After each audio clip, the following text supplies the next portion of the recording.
اسلام آباد میں سیلاب زدہ علاقوں کی بحالی کے لیے فیڈرل اسٹیئرنگ کمیٹی کے اجلاس میں $3 ارب سے زائد لاگت کے منصوبوں کی منظوری۔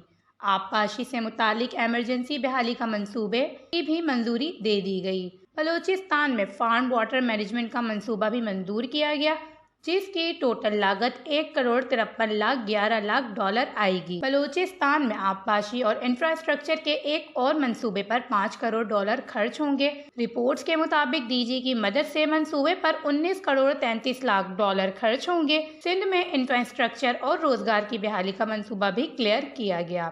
عالمی بینک کی فنڈنگ سے $26,40,00,000 لاگت آئے گی۔ کے پی کے میں آبپاشی ڈرینیج سسٹم اور سیلاب سے تحفظ کا منصوبہ بھی منظور کیا گیا۔ ذرائع کے مطابق اے ڈی بی اس منصوبے کے لیے $6 کروڑ سے زیادہ فنڈز دے گا۔ سندھ واٹر اینڈ ایگریکلچر کا $28,17,00,000 کا منصوبہ منظور کیا گیا ہے۔ سندھ میں ورکس اینڈ سروس ڈپارٹمنٹ کا $19,36,00,000 کا منصوبہ بھی شامل کیا گیا ہے۔ پنجاب میں ماحولیات اور میونسپل سروسز کا $18 کروڑ لاگت کا منصوبہ بھی منظور کیا گیا۔ وش نیوز، اسلام آباد۔